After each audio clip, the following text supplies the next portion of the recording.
Hello and welcome to this video. This is Mind the Music and my name is Sami.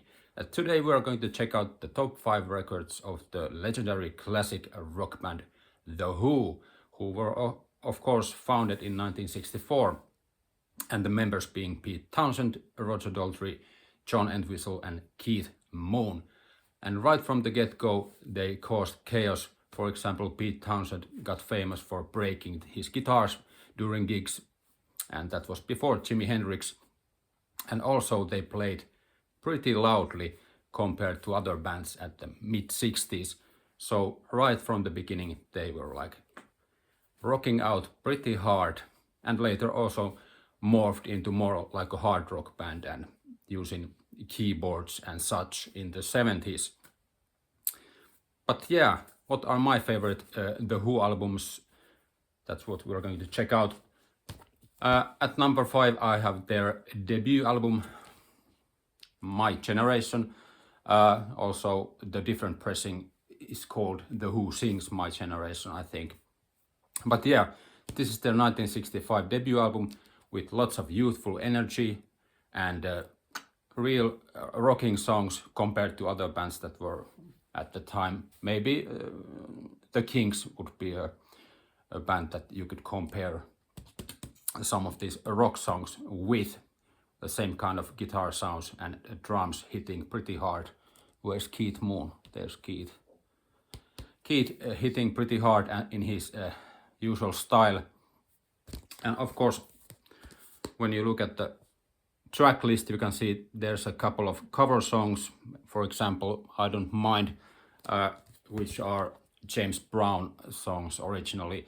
So at this point they had a pretty big connection to the mod scene in Britain, and of course soul and R&B music was pretty hip at the time in the scene. So it's no wonder that they had these James Brown covers in this first album.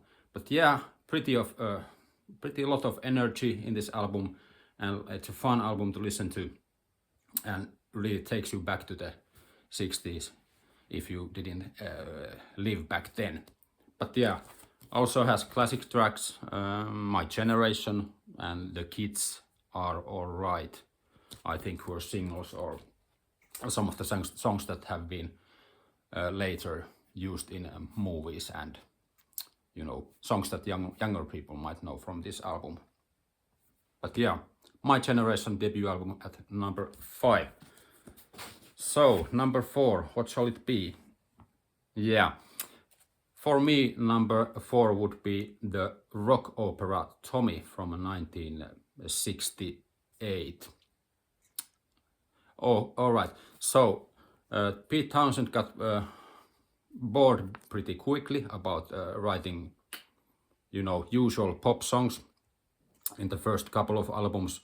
So when it came to this album, which is their 4th, he was really ready to record an album that was longer and all the songs were connected to a story. So, and he called this the rock opera. Townshend had been trying to write rock operas like 2 years prior to this, and he did some mini rock operas, for example Quick One and I think Royal from the Who Sell Out album. But this was the first time that he really did the whole albums full of songs that were connected into one story. I'm not going to go into the story right now, you can read it online. It's pretty disturbing and wild. But yeah, Tommy is a pretty consistent album when you think it's a pretty long album, but there's some highlight tracks also in this album. For example, the finale, We're Not Gonna Take It, where you can hear the famous See Me, Feel Me part. And of course, Amazing Journey and Sparks, which I think have been used in some movies in the later years.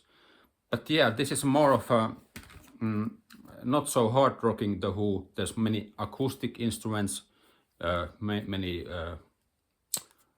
songs that are played softly, not so hard like in the earlier albums, and it's a very consistent album throughout.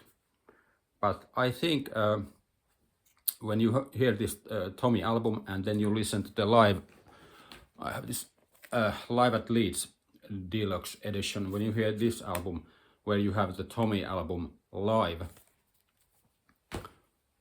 you can hear the difference.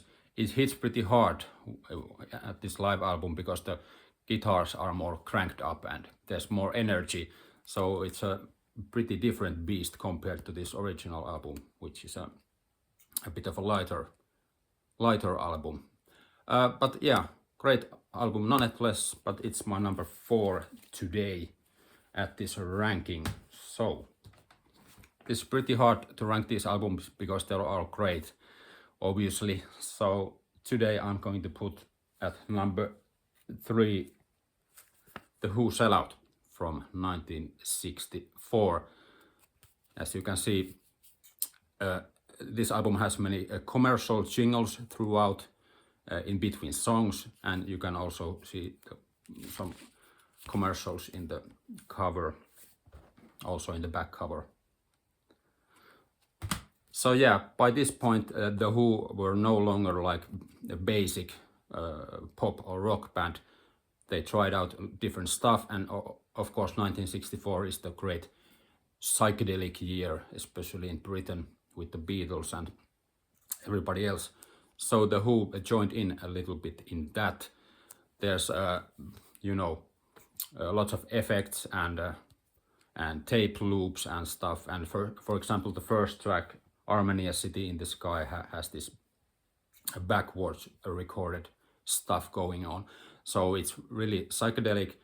And also this album also doesn't have many hard rocking songs. I think the most rocking songs and one of the best The Who songs is I Can See for Miles, which really it kicks major butt.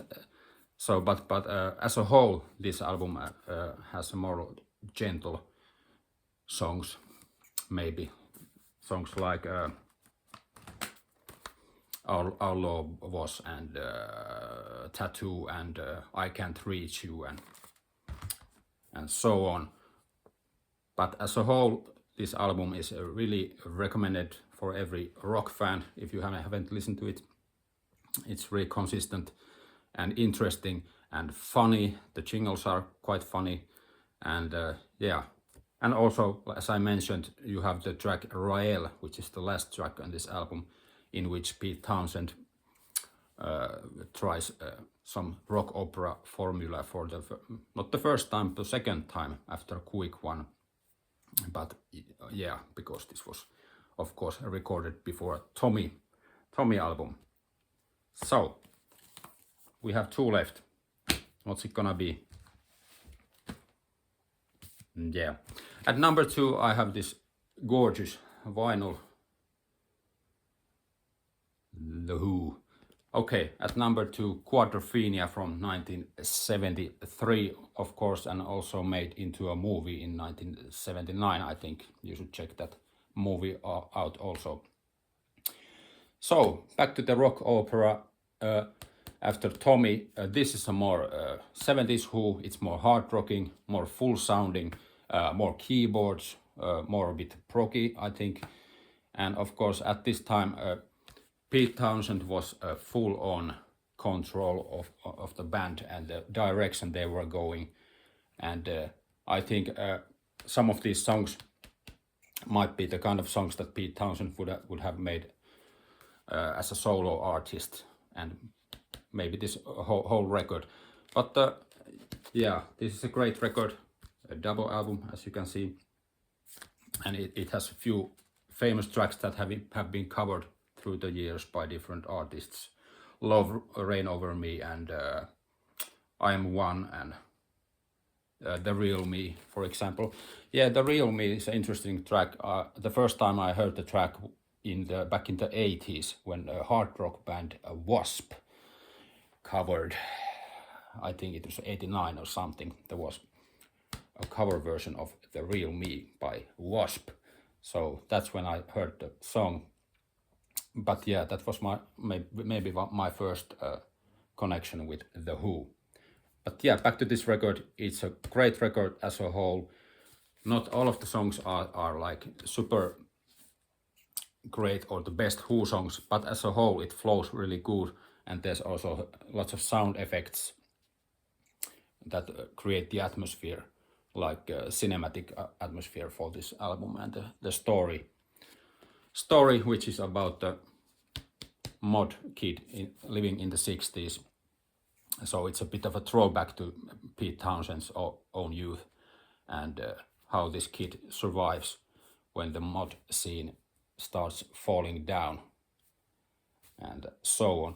I have to show you also the vinyl has this amazing booklet which has the story of this kid. It's a bit like, it's a thick book, but yeah, very nice. I'm glad I got this vinyl where you have this booklet in it. But yeah, at number 2, definitely recommend this album for every rock and hard rock fans, Quadrophenia and number 2.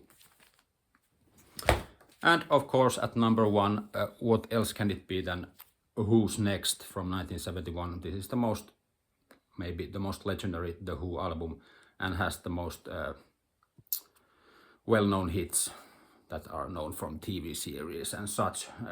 Won't Get Fooled Again, of course, Baba O'Reilly, Behind Blue Eyes, and so on.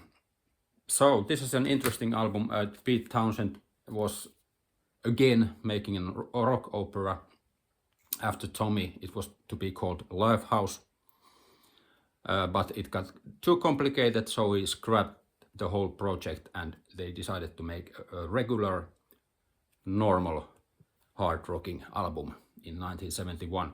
And almost every song in this album is from that original Lifehouse project, except John Entwistle's track My Wife, which is a different beast altogether.